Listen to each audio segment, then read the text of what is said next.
This podcast is for informational purposes only and should not be considered legal, medical, or mental health advice. The views and opinions expressed do not necessarily reflect the official policy or position of the podcast and are not intended to malign any religion, group, club, organization, business, individual, anyone, or anything.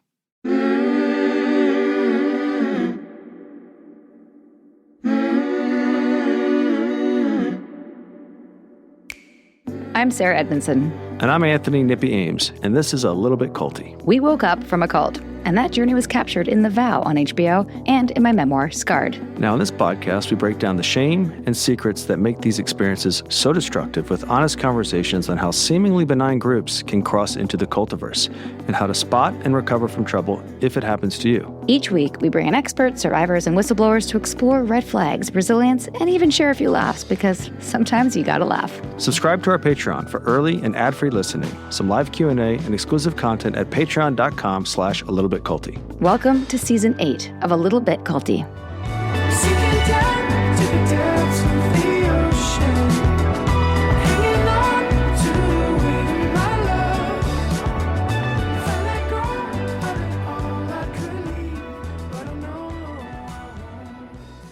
You do it. No, you do it in the way that you just did it. I thought it was funny. Welcome back to this week's episode of A Little Bit Culty. Yeah, I like that. You like it? Yeah. You guys, sometimes we just get a little excited because we read a book that not only is so helpful, this book was probably more helpful for me. You'll see why. No. It was helpful for you too? Well, listen in to different episode. ways. In different ways. I drop a little knowledge on this one, kind of. I'm a little proud of myself.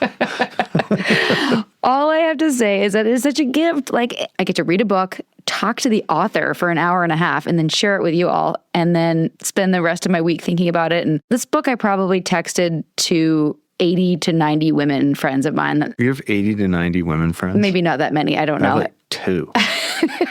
Well, this is one of my new friends, and her name is Dr. Ingrid Clayton. She is a licensed clinical psychologist whose expertise bridges cutting-edge trauma therapy and deeply personal storytelling. With a master's in transpersonal psychology and a PhD in clinical psychology, Ingrid has helped countless clients through her thriving Los Angeles practice. Her Psychology Today blog, Emotional Sobriety, has connected with over 1 million readers. Featured everywhere from Forbes to Oprah Daily, Ingrid is the best-selling author of Believing Me and the new book, Fawning, which we just knocked out, where she uncovers how the need to please can keep us stuck in cycles of abuse and control. And get you into cults. So wait, your need to please is... You'll see. Stick around, people. Today, Ingrid shares how her own experience with gaslighting and denial helped her recognize the subtle dynamics of cults and why the fawning response traps survivors in toxic systems and how sharing your story can break patterns of emotional abuse. We, of course, broke this down into 2 parts. So the first is more her story, and the second more is on how to unfawn, how to stop people pleasing. She offers practical warning signs to watch for in yourself and others, and actionable advice for anyone on the path to healing from narcissistic or cultic harm. Here's our conversation with Dr. Ingrid Clayton. Remember, this is just part 1, so come back Thursday for part 2. Yeah.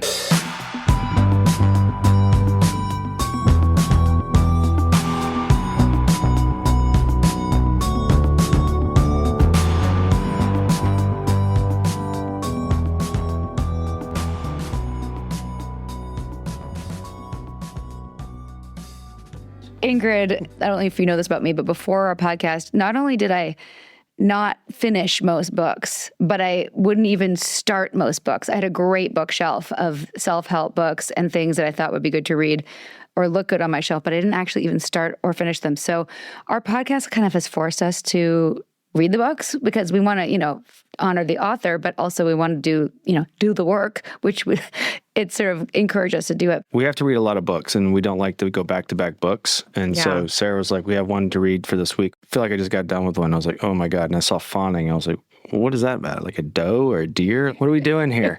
And I started it somewhat kind of with low expectations, no offense. And I was like, oh, wow, this is amazing. This thing kept going, and we figured out Sarah is a Fawn star, right, throughout the process.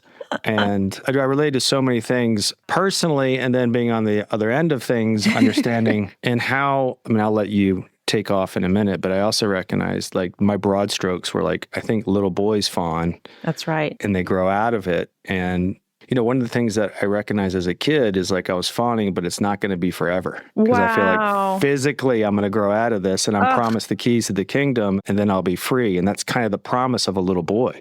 That's right. God, I know this. And I think I even referenced this in the book with Dax Shepard's experience. It literally brings me to tears in this moment. Me too. You recognizing it, a man and as a white man, that you have this privilege of being able to literally outgrow this thing that inspires so much shame.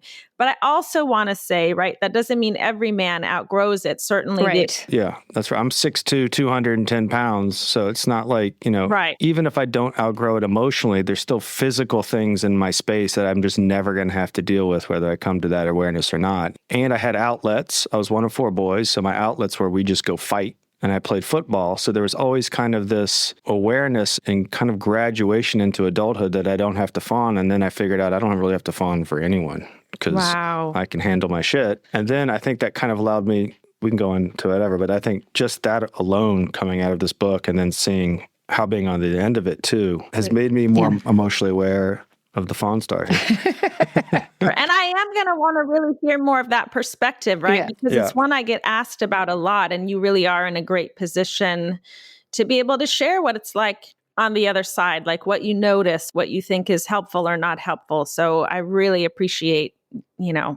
both of your contributions, obviously, but you have a unique one, Nippy. So thank you for taking the time to read the book. Yeah, no, it was great. It was great. I just remember the promise of a kid. This isn't permanent. And I just remember feeling like, because I saw the older kids graduate out of it. I go, oh, that's what's in store. And Ingrid, I had no idea. Like, I was mostly excited that Nippy would have an opportunity to learn more about me, like what goes on for me and why I'm the way that I am, and have a little bit more compassion towards it sometimes was my goal. But I hadn't even thought about what his journey and what he dealt with as a kid. And also Anexium, which we'll get into, which we both had our own fawning. That wasn't even a word that I knew then. I'd say more like appeasement or being obedient or pleasing, or for me wanting to be special or getting the gold star. But we'll get into all that. I have so many things to ask you about and so many things I want to talk to you about. But more than anything, we're just so excited you wrote this book. I literally, as I was finishing, I was texting the link to the Audible to every single one of my women friends. Be like, just please read this. Please trust me, which I said I'd never say again after Nexium. But anyway, we're so glad you're here. Thank you so much. I've been so looking forward to this conversation in particular. So thank you for having me on. Yeah. And thank you to Mark Vicente for introducing us. Mark, you introduced me to Nexium. I've forgiven you for that. And you've made it up for introducing me to Ingrid, among other cool people. The MV. The MV, yes. So much to cover. Let's start with just sort of like the cliff notes. What do people need to know about you and your background that would give us a little bit of context as to, why we're having this convo? Well, I am a clinical psychologist. I'm a trauma therapist, but I always say primarily I am a trauma survivor. And yet that is not something that I could have uttered for most of my life. My experience of childhood, I sort of did what a lot of us do, which is go, it wasn't that bad, right? Like we have this trauma measuring stick. Even as a trauma therapist, it's like being a witness to so many people's experience. Of course, mine pales in comparison. Like, what do I have to sort of, worry about?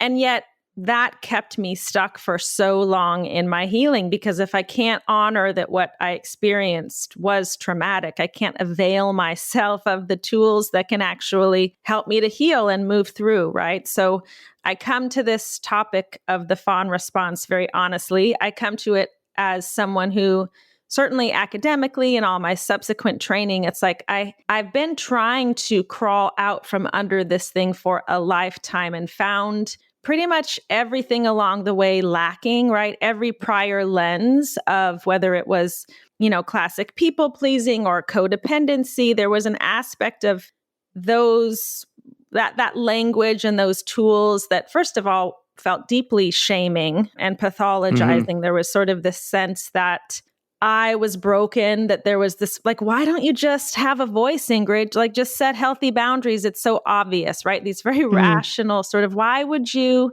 care what anybody thinks of you? And I go, yeah, why would I care what anybody thinks of me? I understand these things. I wanted these things. They were not available to me. And I could not understand why, right? So if I'm being offered all these sort of simple ideas and solutions and they make sense, and yet I still can't do it. Well, now I must really be broken. Like there must really be something wrong with me. So understanding these behaviors through the lens of trauma, right? Which the fawning trauma response is a relational trauma response. It extended these things in two directions. One was into my body, into my physiology. Fawn is an extension of fight, flight, and freeze. These are, innate, healthy, natural survival mechanisms, right? That we all have. And the nervous system responds in a nanosecond. Like, what's the response that's going to aid me in the most safety and survival? It doesn't care about my opinion. It doesn't care what you think about me, right? You can see this so obviously in the animal kingdom. Like you don't see an animal who freezes or who runs. They don't stop and go, am I being ridiculous right now? Right? Like, is this really a threat? Right? Their body just reacts. We're the exact same, right? So fawning comes online when fight, flight, and freeze are either not available or would make things worse. So we talked a little bit about childhood, right? If you're a little person and your life is in the hands of your caretakers and we're reliant on our caregivers longer than any other species, right? They hold the whole key to the kingdom. Fighting back often going to make things worse. Certainly my experience, right? It's the experience of a lot of my clients. The flight response, where are you going to run? You're probably going to be brought right back to the scene of the crime. And now you're probably, again, in even more trouble because, what were you running for to begin with? And so fawning happens when you have to navigate these ongoing experiences of threat and you can't fight back and there's nowhere else to go. And it can look like appeasement. It can look like caretaking. It's very context dependent. But the context is the other side of that equation. When I said that this lens of trauma-informed look at either codependency or people-pleasing, what we've long called these behaviors, the context matters, right? So I am not dysfunctional. My body was geniusly adapting and responding to dysfunctional environments, dysfunctional relationships. So this is the piece to me where I go, oh my gosh, I make sense, right? It's crazy that I would do this. And certainly if you have to do it day in, day out to navigate your everyday life, of course we go, where do I end and where does fawning begin? Like these things came online as my brain and body were developing. They also don't look like the other trauma responses in terms of fighting back or running or even freezing. We're literally leaning into the very relationships that are causing us harm. And so it's kind of been this trauma response that hides in plain sight. Let's be honest, it's also learned, encouraged, right? Expected in a lot of contexts under the guise of respect or being a good employee or a good friend or good, fill in the blank. And practiced and honed. That's right. That's right. Yeah. And so that's why I come by this honestly, and because it's the only conceptualization that has given me freedom. And when you've been trying for as long as I have to feel free and you feel like you found the thing, and it's certainly true for my clients, it's like, let's shout it from the rooftops, restore a true sense of agency to people, let them know that they don't have to keep striving to arrive somewhere to be worthy, that their bodies have been loving them and protecting them the whole time. This was not a self-esteem issue. There's just so much related to this that I go, it reduces the shame, allowed me not just to love myself, but like myself, right? And to be able to finally move out of a chronic pattern of fawning. Because although the fawn response is adaptive, I'm grateful for it. None of us are meant to live in a survival response 24/7, right? That is maladaptive. That is not healthy. So that aspect of me where it's like, where do I end and where does fawning begin? Fawning's happening in even environments that aren't threatening. I'm just doing it all the time to kind of get ahead of the game. That's the piece where we go, gosh, you know what? We're meant to have more flexibility. We're meant to move in and out of these states and to come back to our bodily autonomy and agency. And that's the piece that has gone missing for a lot of folks when they are fawning all the time and they don't even know it. Is that the longest answer to the most simple question? Okay. I loved it. I just realized, because there's so many tangents that I went off in my head. Did we define what it actually is? Like what's... Yeah, it's a relational trauma response where you appease or caretake in order to lessen the relational threat. It feels like almost like an override of your other responses to maintain the status quo. I mean, yes, because the other ones either aren't available, right? Or they're going to make things worse. And so the body goes, well, I need to privilege and prioritize you and your needs, right? I need to make sure you give me permission, that you're not mad, that you validate me, right? It's all about my entire sense of relational safety resides outside of my own body. That's so crazy that we do this. Yes, it's why the thread of all the signs and symptoms, there's a thread of self-abandonment, right? Because I'm not even in my own body. It's why we're so hypervigilant. It's why we're so empathic and generous and all these other actually wonderful qualities. The Fawn response kind of co-ops all of our gifts even and goes, aha, this, I can use this, to my benefit in terms of safety. Yeah. And there was a couple of I knew before reading your book that I tend to overfunction or overmother, overcaretake. Like these are things I was aware of. Some of the things I was aware of in Nexium, like these were things that I actually got not in trouble for, but feedback about, which was also confusing to me because in a negative way, it was like taking what I thought were good traits about me. Like I'm a caring person. You need a Band-Aid? I got one in my purse. Like I'm that person. And I love being that person. And then I was like, wait, this is a bad thing. It was a very complex relationship I had with it. But the other little things in your book that I wrote notes about, things that I hadn't connected to this, like, being worried that I'm taking up too much space in the overhead bin or not unsubscribing to, this literally happened this morning before I was even started your book. I have a friend who's a yoga teacher who I love her, but I'm not going to read her newsletter, but I don't unsubscribe to her newsletter because I don't want her to think I'm not supporting her. Yes. But I'm not reading her newsletter. I just delete it. But why don't I unsubscribe? And then it's for ridiculous. me anyway, for a long time, I feel resentful that I keep getting the newsletter that I'm not unsubscribing from. I'm like, why did you add me? I didn't want to be added, but I never just go unsubscribe. And when I started doing that, it's such a small example, but it's a really mighty one, right? Because I go, oh, I'm telling myself in this moment that I matter, right? That I'm allowed to sort of have a voice or have an opinion. All of these things are these little windows into how much can I be a whole person in the world? Even cult podcasts need sponsors, everyone. Check out these must-haves.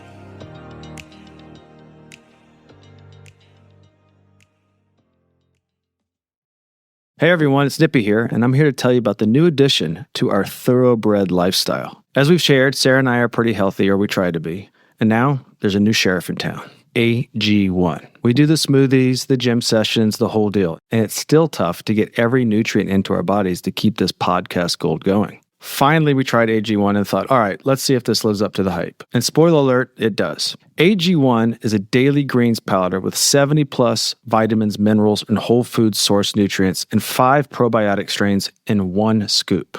It's like our entire supplement routine gets replaced with something that actually fits our lifestyles. It's clinically shown to support gut health, fill nutrient gaps, and boost whole body health. Since we started, we both noticed the energy bump, no mid-afternoon crashes, and our digestion has been on point. The new AG1 Next Gen, they've stepped it up with killer flavors, tropical berry, citrus, plus the original. No more pills, one scoop, in the water, boom, on our day. What I love is how AG1 backs it up with gold standard clinical trials. In an industry full of empty promises, they're doing the real work. Peer-reviewed, rigorous science to prove it. For less than $3 a day with a subscription, you're getting over $7 worth of premium nutritional support. That's a no-brainer for simplifying your wellness. Want to try it? Head to drinkag1.com/culty to get a free welcome kit, including a bottle of vitamin D and free AG1 travel packs when you first subscribe. That's drinkag1.com/culty. This episode is sponsored by BetterHelp. Did you know October 10th is World Mental Health Day? This year, BetterHelp is shining a well-deserved spotlight on the therapists who make the world a better, more compassionate place. Therapists guide us through our toughest moments, help us break through feeling stuck, and remind us that asking for help is something to be proud of, not ashamed of. Personally, there was a moment in therapy recently that changed my perspective. I realized I didn't have to carry everything alone and finally started setting healthy boundaries that made my whole life lighter. If you haven't tried therapy yet, Just know that talking to someone, even once, can make a difference, especially if there's something that keeps you up at night or weighs on your mind. BetterHelp has connected people to the right therapist for over 12 years with a network of more than 30,000 fully licensed professionals working under a strict code of conduct. Their matching process is simple and proven. Fill out a quick questionnaire, and BetterHelp matches you with therapists tailored to your needs and preferences. If it's not a perfect fit, you can switch therapists anytime. No awkwardness or extra cost. With an average 4.9 out of 5-star rating from over 1.7 million client reviews, BetterHelp is trusted by more than 5 million people worldwide. The right support can be life-changing. Consider reaching out. You deserve it. This World Mental Health Day, we're celebrating the therapists who've helped millions of people take a step forward. If you're ready to find the right therapist for you, BetterHelp can help you start that journey. Our listeners get 10% off their first month at betterhelp.com/culty. That's betterhelp.com/culty. Is anyone else feeling like this year is flying by way too fast? Where did the time go? Anxiety is real, and it can leave you feeling scattered and behind. Calm gives you permission to slow down, even when everything else is speeding up. Calm is the #1 app for sleep and meditation, and it's here to help you feel better. When the ups and downs start feeling more like a roller coaster with no seatbelt, Calm has your back. You can pop into a quick guided meditation to ease anxiety, refocus your brain, or just remember to breathe. Or if sleep's been a challenge, Calm's got sleep stories, meditation, and music that will send you into the deepest slumber. There are even grounding exercises for those who just want to run away and live in the woods. And expert-led talks to help with everything from grief and self-esteem to relationships, aka the hard stuff they don't teach you in school. The Calm app puts all of it right in your pocket, so relief is just a tap away. With over 2 million 5-star reviews, Calm is helping people stress less, sleep more, and actually enjoy being human again. Imagine all of that without joining a cult. Calm your mind, change your life. Calm has an exclusive offer just for listeners of our show. Get 40% off a Calm premium subscription at calm.com/culty. This is an amazing value. Go to calm.com/culty for 40% off unlimited access to Calm's entire library. Calm.com/culty. And tell Calm you heard about them from us. Sponsor break's done. Now back for more culty stories. Even the word fawning, when I first read it, that wasn't a word that particularly, similarly to nippy. I knew I was a people pleaser, I knew I was an accommodator, but fawning just wasn't the word. Do you feel like that's something you've had to kind of dance around or say, because I think people, if they're in this space, they understand if they have some codependency issues or people pleasing. Is it all, could talk about the tree? Yeah. Well, I think just even from a language perspective, Pete Walker is the psychotherapist who coined the term. He's a trauma therapist. He's a trauma survivor himself. And listen, I think, it was basically out of alliteration, right? It's like fight, flight, freeze. Let's think of another F word. Fawning kind of fits. And so it is tricky because the classic definition of fawning does hold more sort of like this feeling of conscious manipulation, which is the exact opposite of what we're talking about when we're talking about fawning as a trauma response.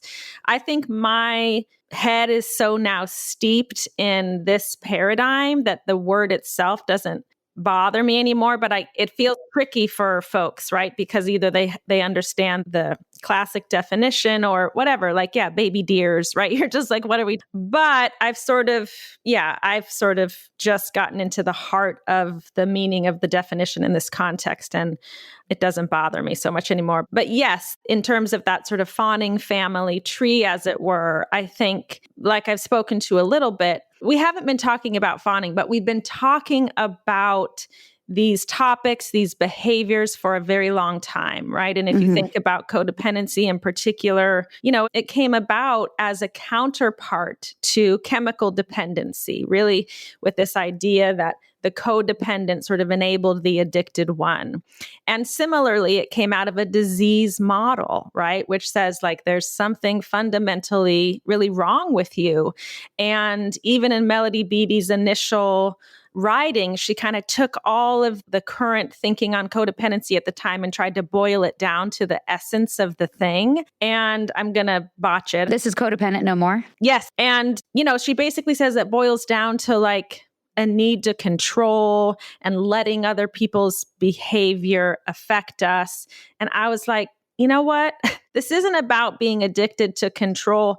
I never even actually wanted to please some of these people. It wasn't about that. My desire was always safety. right? Mm-hmm. My desire was always safety. And yet it got this pathological spin. And again, it got put in my body as a disease or something fundamentally wrong with me.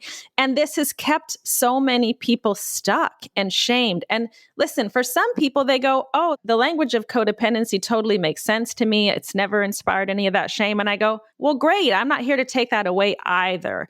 But I think fawning it's like, it's an update, right? It's no more now. We know better. Let's do better. Let's bring in all the context. It's a better diagnosis without the indictment on your character. Yeah. Yeah. I actually have Codependent No More in my Audible, recommended to me by Whitney Cummings, who we talked about a lot of this when we had her on as a guest.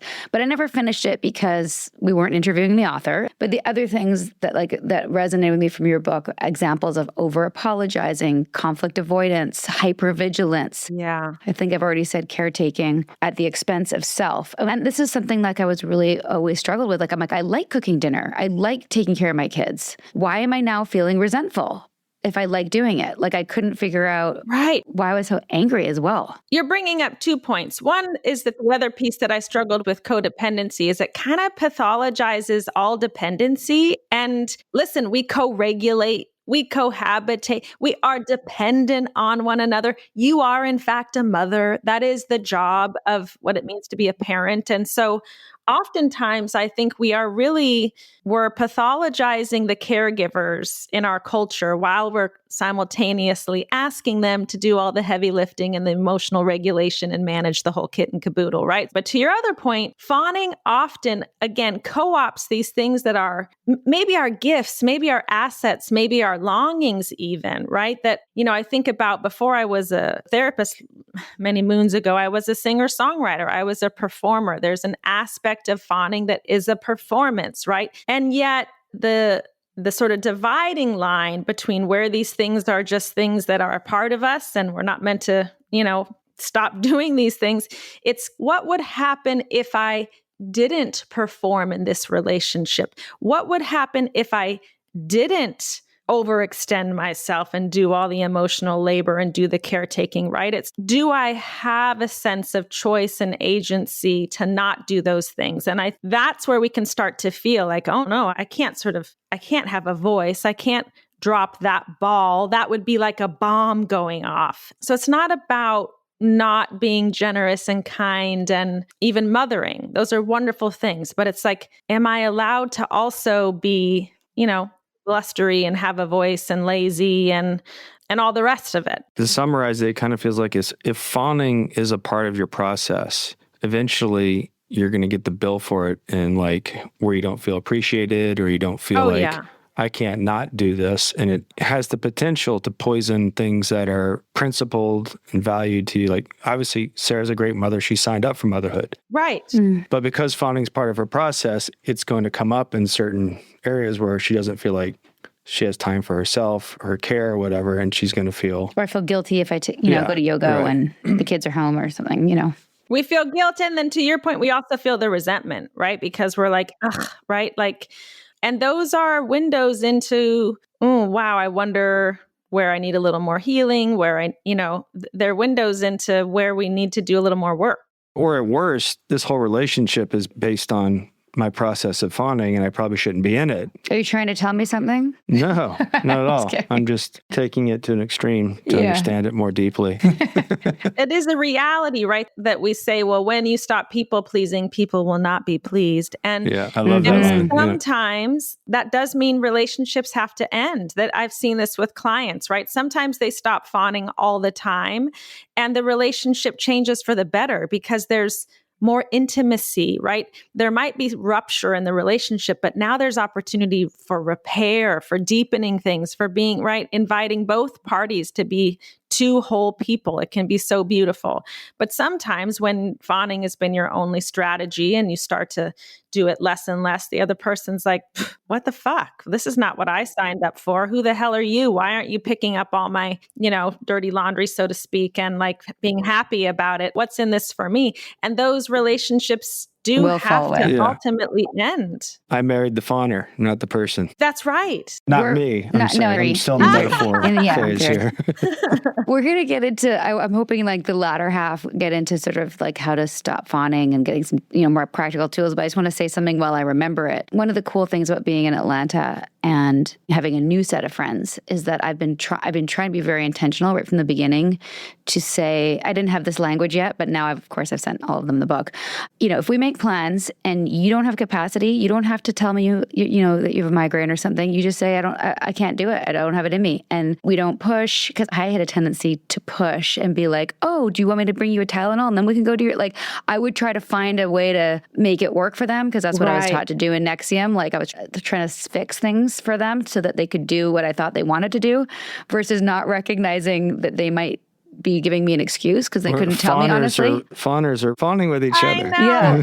I had a lot of fawning friends. Fawning so orgy. I'd be like, listen, just be straight up. I don't want to have any obligation. I want any guilt. I want like legit, honest relationships. And even tonight I was supposed to go out with my girlfriends, and I said, a part of me really wants to see you and a part of me is feeling really burnt out and I need to be at home with the kids. That's how I feel. And they were like, good for you. And I was like, thank you. I'm trying. Huge. I love that. And I love that you're having those conscious conversations in your safe relationships, right? Like, hey, I want to be able to bring my whole self and I want you to be able to do it too, So don't phone in some lie when you're just like, I don't have it in me. I love that so much. Yeah, me too. This is a new era. This is the codependent stuff has been kind of like simmering in the back burner for a couple of years. And our therapist and our audience is going to be sick of me saying this, but the piece that I've been saying in trying to make my decisions is that if it's not an immediate fuck yes, it's a no when I get invited to do something. But I've still been trying to just be like, thank you so much for the invite. Let me check my schedule and get back to you. But because I've been a people pleaser,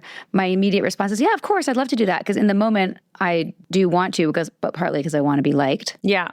You gave such a great example in terms of boundaries that I also talk about, which is using one part of me wants to do this and one part of me doesn't, which is probably more genuine. So instead of the fuck yeah, or like, oh my God, I feel like I'm coming down with something. It's like a part of me has been so looking forward to seeing you, whatever that genuine thing is.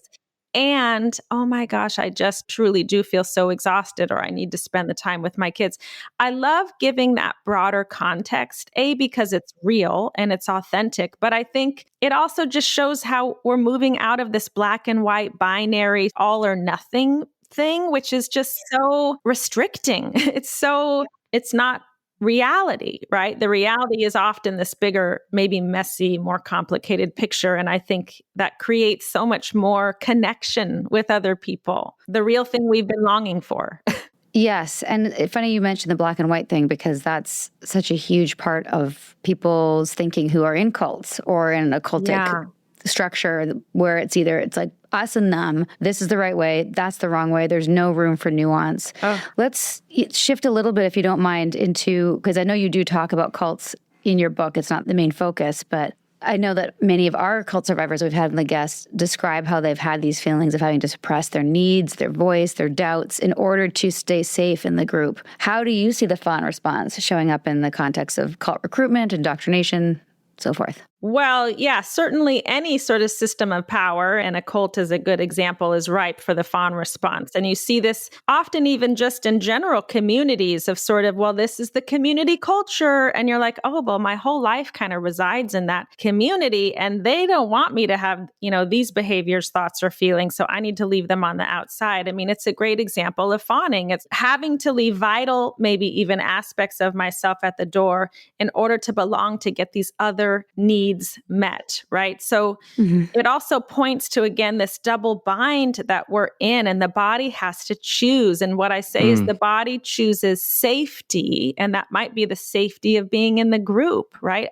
This group that holds your whole life. Safety over self, over, oh yeah, I do maybe see this differently, but this other need is more important. The body kind of has to prioritize. And so I think it's very common. It's why, one of the biggest things for me as I was writing this book, most of my practice of clients is childhood trauma survivors, right? So we're talking a lot about the family of origin. But when you look at all the other systems that all of us are navigating all the time, whether it's patriarchy or racism or classism or your spiritual community, politics, it's all in there where we go, oh, wait a second, my body knows where it resides in the pecking order, so to speak. And actually, Nippy, I think we talked about this before we started recording, but I would love to hear more about your perspective, as both a young boy and as a man, in terms of where you intuitively knew that your body resided in terms of being in this ultimate pecking order and where you could have a say and have a voice and where you could not. But these aren't conscious decisions necessarily. It's just these instinctual, like, oh, in order for me to fit in here, to go along, to get along, I cannot bring my full self to the table. I cannot have a voice. Yeah. Would you be willing to share that? Yeah, I think what we're referring to is when we're speaking before how reading this, I recognized that two things. I recognized it was more of a behavior I did as a little boy. Yeah. And then recognizing that it's not going to be forever because I saw what ultimately, I'll relate to high school, like even being kind of low in the pecking order as a freshman, I saw where the seniors were. Wow. Right. And I was also one of 4 boys. We had outlets where fawning was it was perceived as an inauthentic behavior. However, we fawned for my dad's approval. So there was pressure to perform. There's pressure to do things in that regard. So it was kind of a mixed bag. But I also remember, hey, I'm the guy who's going to be 6'2" one day, and this isn't going to be my problem. And I can actually say freedom. Right. Really what it felt like is, oh, this is temporary. Wow. And it's temporary because of my size. It's temporary because I'm a little boy. And I didn't have the language for it then, but I also kind of felt like, oh, this isn't forever. It was like braces. It was like, oh, I'm not going to be metal mouthed forever. That's right. It gets better. And I grew into that. I mean, I went to, college, played quarterback. I was 6'2", I was big and athletic. So there weren't many scenarios where I had to fawn except maybe for a coach. And that was because I was bought into a team, a system. Similarly, I'm bought into the system because it promises me things in the future. And as it relates to NXIVM, I had my boundaries already, but I did find myself in scenarios where I was working under people I didn't respect. It really grinded my gears. And I believe people ultimately feel how you think and feel about them ultimately. And so I think I communicated, hey, man, this isn't for me, but I was also obedient in terms of we're building an organization, we're trying to do something here. But in terms of getting things done and performance, I recognize certain people were incompetent. I mean, just by little things, by showing up 15 minutes late to a meeting and you're supposed to be running it. And I just didn't respect certain leadership. So I kind of had to squash myself, fawn to the system of these things while not really it's a hierarchy, bought in to its efficacy and pissed about it. And I would have to say that Mark and Sarah were my 2 ears. Mark Vicente and Sarah were like, this doesn't fucking work. I was like, I'd be pissed, all right, Nippy. And because they were bought in, they knew how to handle me. Right. So that's the whole system that was going on behind the scenes at NXIVM or whatever. But I never fawned over Keith. I fawned over the ideas of what we were doing, I guess is what a concept. And you had these sort of fawners were your wingmen, right? Yes. Yeah. And the people that I went to when I had a grievance. Right. And he couldn't really go anywhere else. You really couldn't have a grievance. And that felt like my childhood. Wow. It just makes me think of trauma reenactment also, that, if my body learned that its greatest sense of safety lied outside my body and your approval and me taking care of you, right? That how many other different types of relationships did I find myself in, whether it was community, whether it was individual, whether it was friendships, romantic relationships, bosses, mentors, my body reenacted this thing over and over and over again. And that was part of the other thing that was so crazy making. I was like, why am I dating the same person with a different face? And I'm sitting on 18 therapist couches across town, trying to unlock this thing. These were my operating instructions. And again, to go back to this idea that we're relational beings, we're hardwired for relationships. This is how we grow.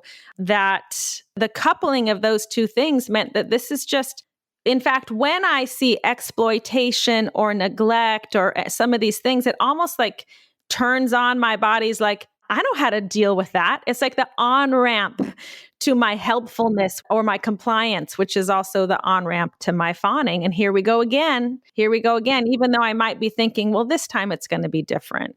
There's going to have a different ending. And of course, it doesn't have a different ending because I'm bringing the same ingredient, the same coping, the same thing to the equation all over again. Yeah. I think that's why I thrived in Nexium, because basically I had the stripe path, right? The martial arts system, which was giving me gold stars for, oh my gosh, validating, if I do this, I can get this approval. And not only that, they were like holding me up as the poster child. Like, look, Sarah went from basement suite to owning her own condo. Like, I got all the external validation through the stripe path, right?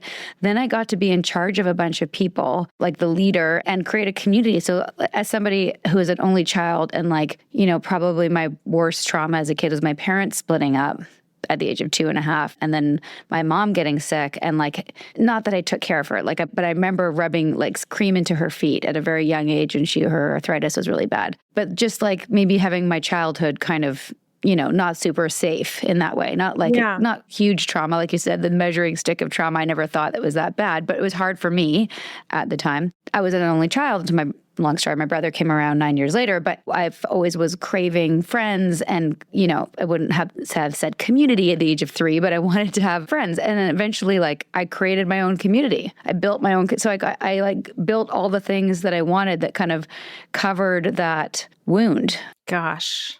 Even as you say it, I go, sign me up, gold star, validation and leadership, right? So you're actually telling me that I've now already surpassed some of these things that were difficult, like having a voice. Because look, I'm having a voice, right? For goodness sake, right? So what a recipe, intoxicating recipe. It was intoxicating. This episode would not be possible without the support of our sponsors. Let's hear what they have to offer.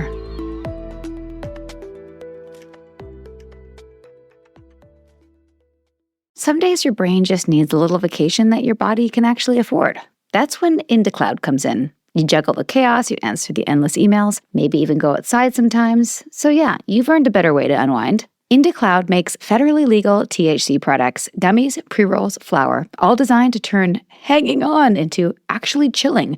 It's honestly one of our most fun sponsors. And yes, it's 100% legal. Everything's Farm Bill compliant, third-party tested, and made for adults who want the good stuff without those sketchy dispensary road trips. You know what I'm talking about. Over 50,000 people are already on board. Because when relaxation feels this easy, you don't need a plane ticket. Whether you're chasing sleep, better focused, or just some peace between your streaming marathons, this is how adults get elevated now. If you're 21 or older, now's your chance to float above the stress, because IndaCloud is giving all new customers 25% off their first order plus free shipping. Just use code CULTY or click the link in our show notes to claim your discount.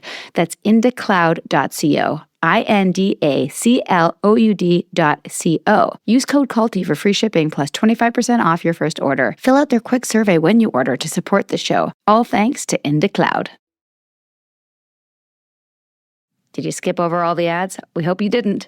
Thank you to our sponsors, and thank you for listening. Now, let's resume our culty convo. I have a question. What kind of forensics is there, statistics to show, do you think more women fawn, or did they just fawn differently? And then more men? Do we all do it at some point? And then is it a lot of the case of how people get out of it because reality is just introduced to them that the pattern doesn't work sometimes? Or what kind of statistics show and why? Yeah. I don't know that we have the statistics. We need a lot more data and a lot more research, right? But I do think part of the reason that fawning has been so kind of cast aside or not really looked at in part is because it is predominantly women, and we don't really research stuff that largely affects women. I mean, it doesn't really affect men. Yeah. So anecdotally, I would say everybody who's been working in this space would say it's predominantly women. I don't know that I have yet to meet a woman who doesn't have some experience in their life where they go, I know exactly what you're talking about. I'm going through the laundry list of men right now, and I'm like, yeah, and my brother did it. I think for men, you can't lose, when I think of a woman fawning, I feel like it's a feminine thing. Yeah. Right? This is just kind of my thing. And men can't look feminine in our culture and society. So how it looks or how you might diagnose it would be just totally different, because I never considered I was fawning because I wasn't being vulnerable on my fawnability. I was hiding my vulnerability and doing it in a way that was socially acceptable, if that makes sense. That's right. Which hides it even more. I think you're pointing to an even bigger thing, which is that fawning is personality sort of dependent and context dependent. What does the context need me to be, right? I think that two examples sort of come to mind. One is the Dax Shepard one that I referenced in the book, where he's talking to Anna Kendrick about her movie. And he goes, well, I understand the fawn response. And his example, even as like a teenage boy, someone was being violent with him, and his fawning was like, bro, dude, I'd never say that about you, right? It's, hey, we're good, right? We're good. And all fawning, inside he's feeling fucking terrified and overwhelmed and wants to get the hell out of there, right? So that's that kind of like one presentation of it. But I think too about this client that I present, it's the first client that I present in the book, which he came to me in his mid-50s, uber successful partner in this global powerhouse law firm, Harvard grad, right? For him, fawning was success. It was like, I'm going to get the money and the titles and the thing and all this external, right? Again, validation that says I'm okay, but there was no him in his own life. He was literally absent. Like, who am I? What do I really think? How do I really feel? Am I allowed to be my whole self, even in the face of this sort of like, this life, this successful life, air quotes, that I've built for myself? For what? For what, right? That it was all about this external validation to the self-abandonment. What do you like to do on the weekends? I don't know, right? And for him, he was told that this is what a boy does. This is what a man does. These are the messages that he intuited. And so part of his unfawning process was actually leaning into some of the things that maybe he thought were more feminine. He's like, I like facials. I like men's retreats. I like art and color and painting. And he transformed. He's not remotely the same person that I met however many years ago. And he's alive, right? He's so alive. He's so animated. He's so in the center of his own life in this powerful way. But it looks very different than someone else who their fawning was like, I can't be too big. I can't have a voice. And they keep hitting ceilings in their career. Oh God, I don't want them to be mad at me. So it presents really differently depending on the context. But I would say most women identify this response. It is the caretaking and it's the, right? But it's not about, sometimes fawning is smiling and being really kind. And sometimes it's like, I need to do drugs that I don't want to do in order to stay in the in crowd with these people, or I need to gossip. I need to I need to be that kind of a person. So it looks really different. I've done all those things. I know, right? I was like, wait, they're all doing it. I guess I should do it. I definitely have seen how this pattern for me even got me into trouble not got me in trouble, why I joined NXIVM. Wanting to please work with Mark, that was a big part of it. And then once I got there was a lot of things that were red flags to me. I didn't have the language red flags, things I didn't like, that I thought were tacky or like, this is not me, right? This is not what I want to do. But giving everybody the benefit of the doubt, no idea that there could be such nefarious, intentions behind the scenes, but also just not voicing when I thought something was weird, partly because they had actually said, if you feel something is weird, that's something for you to look at about, if you don't like the sashes, it probably means you have an issue with authority or measurement, which was also kind of true. It was also true that I didn't like to measure and I just wanted to, get to the next level without having to work hard. That was true. So I didn't voice it. And that, I paid the price for that because the more that I did it, the more invested I became. And the more that I invested I became, the more that I wanted to prove everybody else wrong who said that I was in a cult. That's right. Which was, so there's that dynamic as well. But do you think that fawning in a cult looks like staying quiet to avoid conflict, pleasing the leader to stay safe? What kind of things have you seen in your work with, it doesn't necessarily have to mean a cult, but it could be a cult of one, domestic violence or whatnot. What have you seen with that dynamic? Well, you're naming it so accurately, but I think you're also pointing to this other piece that if my entire sense of safety resides outside of my body, and yet for most of us, no one else has been sort of showing up and being like, well, wait, like I'm here to take care of you. Or even this little simple example of you sort of rubbing the cream on your mom's feet. It's, again, trauma is not based on the traumatic event. We don't sort of go, oh, well, that would or would not equate to trauma. Trauma has nothing to do with the event at all. It's when our nervous system feels overwhelmed, right? When we feel a sense of threat, could be just the sense of loss, of like, there's change, right? There's change. My parents are divorcing and things are weird and I'm not with my regular caregiver. And now I'm having to lean in here when I used to be the one that they would lean in for me. I think about that in a little person's body that doesn't have any of this language or understanding, and how so overwhelming. Scary. So terrifying, right? Yeah. Like that's real. And so to give that sort of the credit that it deserves, it's not to even say anybody ever did anything wrong, although sometimes they absolutely did, but it's just the experience of having a body in the world, and that ultimately most of us aren't getting the securely attached, regular type of what the brain needs to actually grow and develop as these relational beings, right? So I just want to name that in terms of the context that we come from. But what also happens then in terms of complex trauma is it's all my fault. It must be me. And this idea that we can't make our caregivers bad or wrong, we need them to survive. This is just instinctual for all children. We go, you can't be the bad guy. I must be it, right? So this inborn thing of like, well, if I broke it, then I can fix it. And it's where we find our only sort of sense of power. It becomes the motor. So when you're talking about someone coming along and literally giving you the language for how it's your fault, and it must be pointing towards like a failing of yours, and I'm going to actually give you the path, that is like a balm. We go, really? Right? So it's such a powerful hook, is that type of manipulation for anybody, regardless of their background. That type of manipulation is such a powerful hook. But particularly when you think, if you have any sort of history of that type of complex trauma, overwhelm in the nervous system, like, oh my gosh, nobody's coming, right? I have to fix it. That is, I mean, it's like a drug is the word that came to my mind right now. It's, oh, thank goodness. It's the life preserver. We go, okay, great.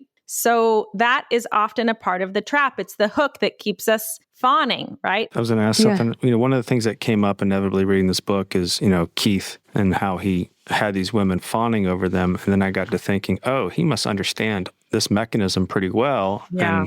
And, just to say that if these women were a little bit more aware of their fawning, they might not have been susceptible to Keith, because I think Keith picked them well. And there's some books out there like The Game or something like that kind of like, with terms like negging and stuff like that, that people know how to manipulate the fawning aspect of other people in order to keep them fawning. And I think Keith was pretty effective at that, and which makes his behavior that much more scary, I think. Just because, when you see someone fawning, they're kind of advertising their vulnerability in a little bit, or an area of susceptibility. Yeah. And it's a common pairing, right? It's one that it's as old as time. It's sort of, we would say the empath and the narcissist, or the Beauty and the Beast kind of a thing. You can see, if I don't have any sense of self, right? I don't have any real agency or autonomy, and you are only that, but you kind of need to sort of feed off of me to keep that inflated sense of self going. And I'm this almost willing participant to say, yes, just have all of me, have all my gifts,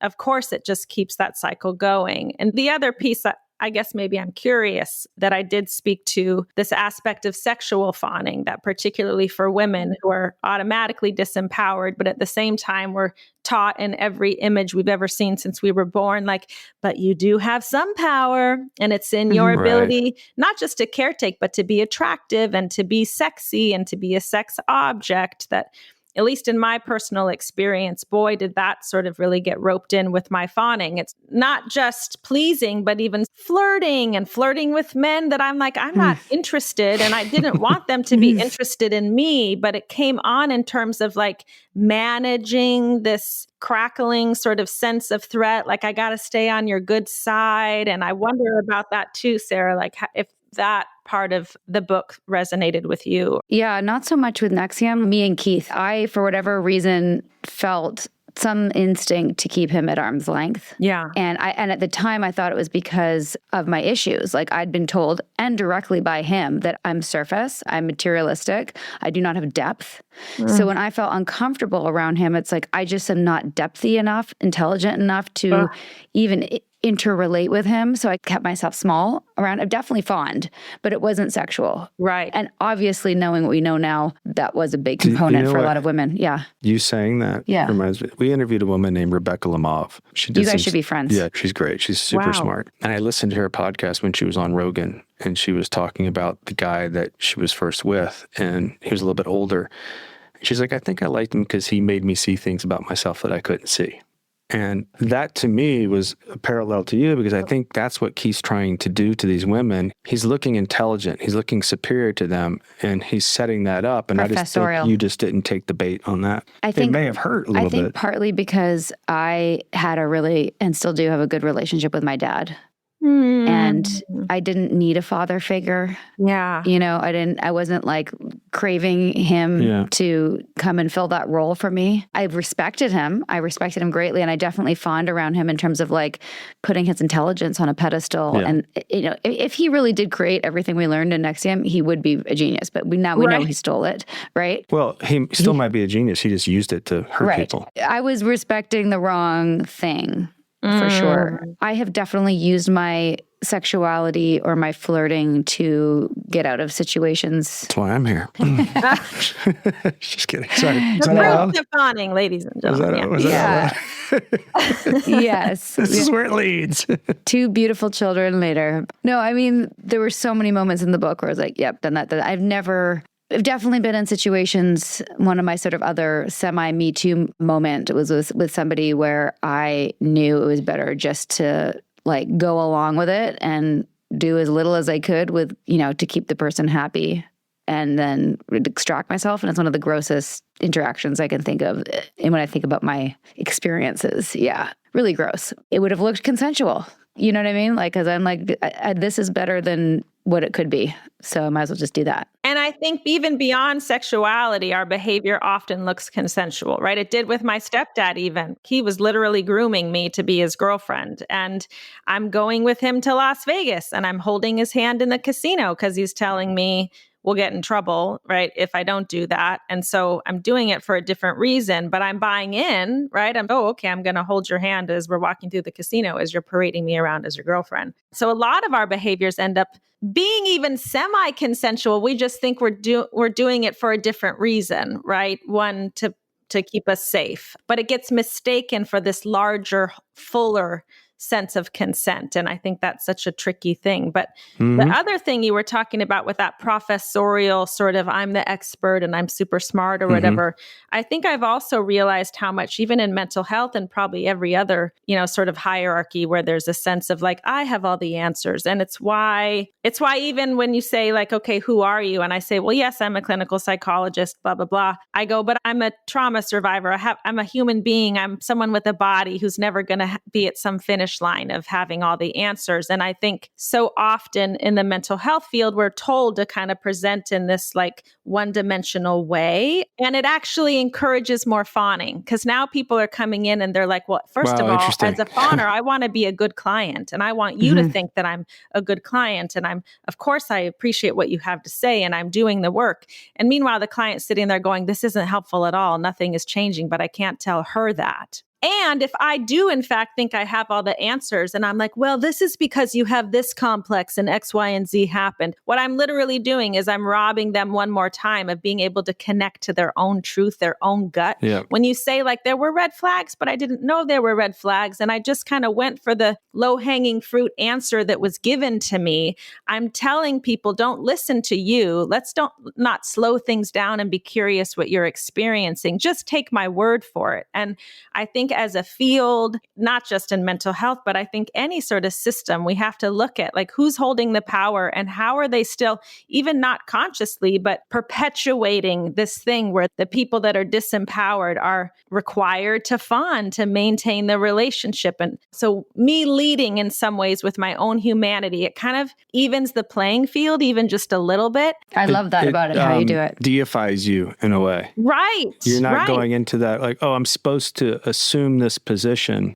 That's right. And were you concerned that would discredit you? Not just concerned, I was certain when I went on Instagram, not just as someone who was really leading as more of a trauma survivor than as a clinician, but doing it in like sing-songy ways. Like I was also incorporating the performer in me. And quite frankly, there was this need that I had to be like, I need to be all of me in one place at one time, right? And yet I was certain that I was about to tank any credibility that I had up to that point. But I really, and this is such a common experience for my clients, they go, Ingrid, it feels like I'm about to jump off a cliff in order to be me. And that point in my own trajectory, I basically had to say, well, maybe I'm not meant to be a clinical psychologist. If that is in fact what happened, that me being all of me and admitting the truth and having a sense of humor and whatever, if that tanks my career, then this probably isn't meant to be my career. Yeah.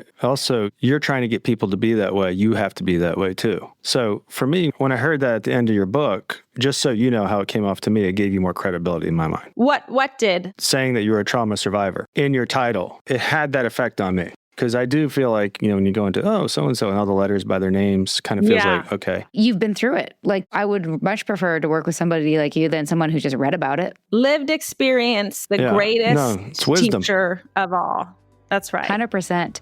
And speaking of that, we're going to come back for part 2 and hear all about how to get your autonomy, to learn inner attunement, to learn boundaries, learn from you a little bit and leave our listeners with some tools for getting their lives back. Sinking down to the depths of the ocean, hanging on to the wave of my love. If I let go of it all, I could leave, but I know I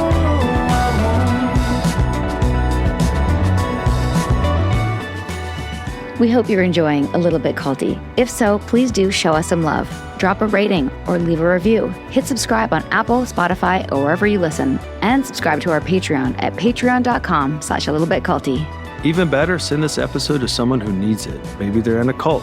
Maybe they're just a little bit susceptible. Or maybe they just love a good story. Spread the word, spread the love. Thanks for listening, and see you next time. A Little Bit Culty is a Trace 120 production. Executive produced by Sarah Edmondson and Anthony Nippy Ames in collaboration with producer Will Retherford at Citizens of Sound. Our co-creator is Jess Tardy. Our production coordinator is Lesli Dinsmore. Writing by Sandra Nomoto and social media marketing by Eric Swarzinski and Brooke Keene. Our theme song Cultivated is by the artists John Bryant and Nigel Aslan.